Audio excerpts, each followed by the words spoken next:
With NBA 2K23 coming out here this week, it got me to thinking about 90s basketball, the NBA Live series. Who remembers the little yellow tab on the cartridge? All right, I'm showing my age a little bit. It's all relative. But, you know, how the signature moves were so much more distinct in that era of basketball. The killer crossover, the dream shake, Jordan's fadeaway. Today, it seems like the approach is much more quantity over quality. Everybody focuses on having such a big bag, having all the moves. While the talent and athleticism, no doubt, it's at an all-time high, I think there are less true signature moves in today's game. Ultimately, today's NBA, it's like an old Western. Shooting is the name of the game. When you look back at any of those classic flicks, it was never who had the biggest gun, right? It was who has the quickest gun, who could get the shot off fastest. Steph's signature move really is his release in range. He gets his shots off faster and from further than anyone else. Because of that and the ability to play off ball, he hasn't really had to rely on a go-to move, a signature move. Now, that doesn't mean he doesn't have them. It just means he doesn't have to pull them out of the bag as much. But let's take a look at what he does like to do. Everybody has tendencies. In an ISO situation, in his younger day, he was much more shifty, quicker, lighter, smaller frame. Now, he has really fallen in love with that hard plant step back left. There are two versions of this. One where the defender is pressed up on him. He initiates the contact with a hard inside plant and shoulder dip to create the space. The other is when a bigger guy is usually gapping him and trying to just stay in front and contain. Then it becomes much more of a rhythmic dance where he can be much more upright because instead of trying to draw contact, he's just disguising the shot with casual footwork and rhythm. Now, when there is a screen involved, that's when the defender is really in a quandary. He's just masterful at setting you up one way and going the other. Whether that's rejecting the screen or using it, he does it with double moves. His two favorite being the in and out and the behind the back. He gets you to shift with the initial move, and then he decides if he's going to pull out of it or hit it again in the opposite direction if the defender is overcommitting. But again, with that release, it's really almost more of a rhythm thing rather than needing to create actual space. Look, there's no doubt Steph is one of the best conditioned players of all time. But don't underestimate the efficiency he plays under. We all focus on how much he runs around, but the fact that he doesn't necessarily need moves to score really helps to allow him to have what seems like just an unfair gas tank.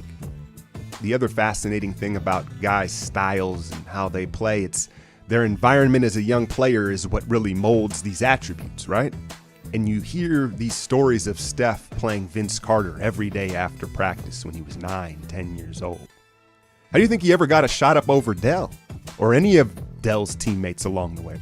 So I imagine that played a good part in that lightning quick release we see today.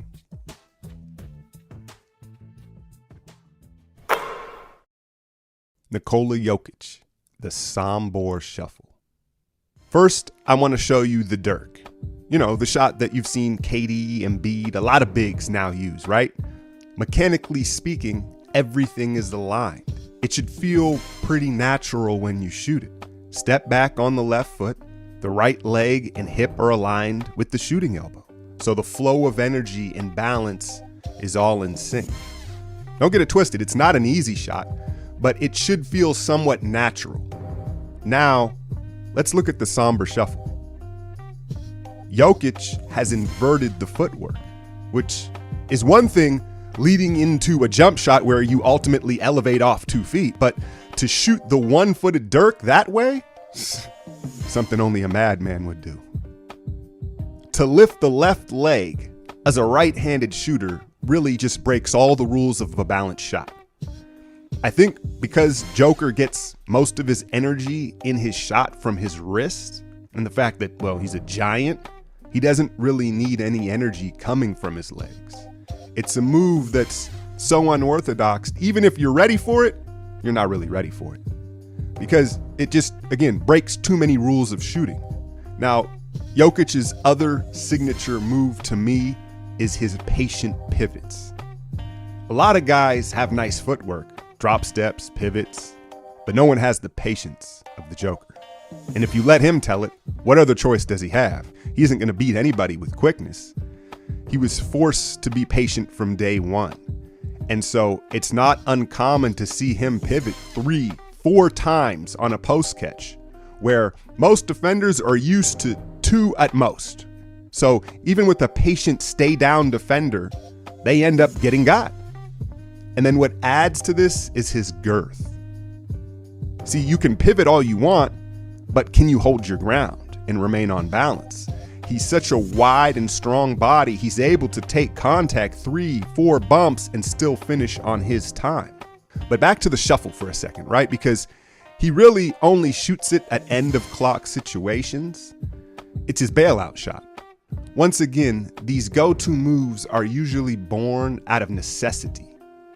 And it's actually his patience, I think, that most likely developed this shot, right? We've seen him hold the ball way longer than a typical big or really any scorer. He's waiting for cutters or mistakes by the defense, the most patient player in the game. So what can he do when the clock hits red? And there's that Sombor shuffle. Or at least that was my hypothesis.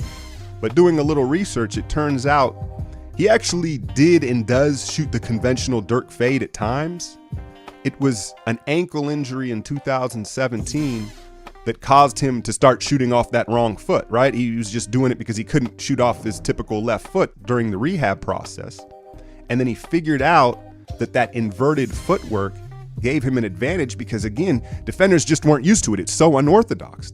And so the Sombor shuffle was born. Ja is pound for pound maybe the best athlete in the league. Speed, quickness, body control, bounce. I mean, you got to go back to a young Derrick Rose or John Wall to find really appropriate comps. And, he'll never be as strong as either of those guys. But I think he's quicker, and I think his body control is on another level. And when you're that physically gifted, you don't need many moves. I feel like with the more physically gifted athletes, less is more a lot of the time. And Ja innately understands this. As flashy as his game can be, at its core, it's very simple. It's all about changing speeds.